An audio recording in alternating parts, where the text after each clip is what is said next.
नमस्कार, मी संध्या तुमच्या सगळ्यांचं स्वागत करते माझ्या या चॅनलवरती। खूप सोप्या पद्धतीने बनवलेली माशाची एकदम अशी झणझणीत भाजी। नॉनव्हेज असलं की तिखटच छान लागतं। आपल्यापैकी बऱ्याच जणांना तिखट खाण्याची आवड असेलच, मग त्यांच्यासाठीच ही खास भाजी। खूप सिंपल आणि साध्या पद्धतीने ही भाजी बनवणार आहोत। कसल्याही प्रकारची ग्रेव्हीचा वापर न करता एकदम साध्या पद्धतीने आपण ही भाजी बनवणार। सगळ्यात आधी आपल्याला मासे जे आहेत ते स्वच्छ धुवून घ्यायचे। त्यासाठी मी त्यामध्ये टाकलेलं आहे पीठ। तर तुम्ही कोणतेही पीठ टाकू शकता, ज्वारीचं असेल किंवा गव्हाचं असेल तरी चालेल। तर यामध्ये मी थोडंसं पीठ आणि मीठ टाकून त्याला व्यवस्थित चोळून घेतलेलं आहे आणि आता पाणी टाकून व्यवस्थित 5 ते 6 वेळेस आपल्याला स्वच्छ धुवून घ्यायचे। पीठ टाकल्यामुळे त्यातला मसाला वास पूर्ण निघून जाण्यास मदत होईल। त्यानंतर आपल्याला फ्रेश अद्रक लसूण वाटून घ्यायचं। तुमच्याकडे पेस्ट तयार असेल तर तुम्ही ती टाकू शकता, पण मी प्रत्येक वेळेस फ्रेश टाकते, त्यामुळे मग वाटून घेतला।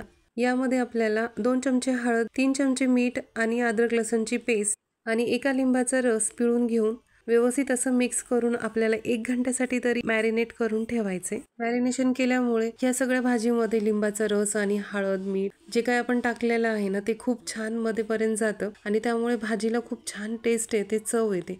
तुम्हाला वेळ नसेल तर तुम्ही 10 मिनिट ठेवू शकतात, पण 1 घंटा ठेवा, त्यामुळे खूप छान भाजी लागते। जवळपास मॅरिनेट करून 1 घंटा झालेलाच आहे माझा।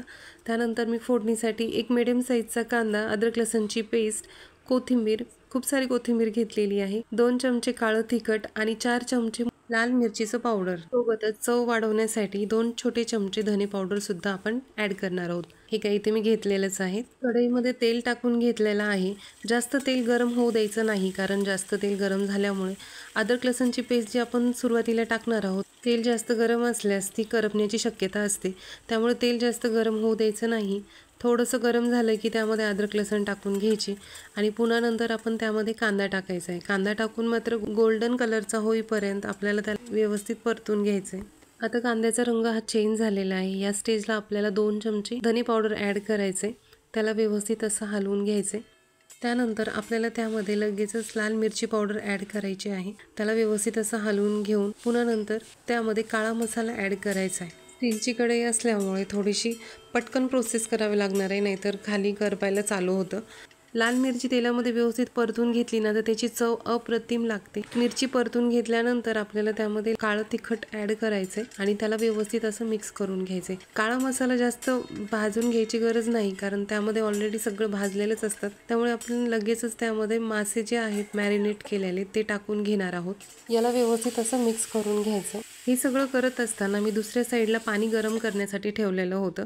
जवळपास 1 ग्लास पाणी गरम करून ठेवलं होतं, जे की भाजीला आपण यूज करणार आहोत। आणि माशाच्या भाजीला कधीही गरमच पाण्याचा यूज करायचा आहे, थंड पाणी टाकायचं नाही, कारण मासा जो आहे ना तो खूप लवकर शिजतो। आता इथे आपण गरम पाणी टाकून व्यवस्थित असं मिक्स करून घेणार आहोत। मी सुरुवातीलाच भरपूर मीठ टाकलं होतं, त्यामुळे मी आता मीठ अजिबात टाकणार नाहीये।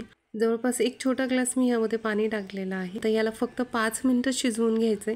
5 मिनिटं शिजवल्यानंतर ही भाजी आपली तयार आहे।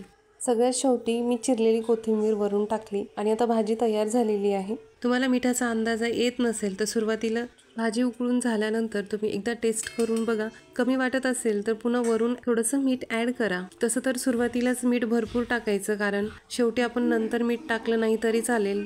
मीठ जे आहे ते माशाच्या पूर्ण मध्येपर्यंत जायला मदत होईल, सुरुवातीला जर टाकलं असेल तर।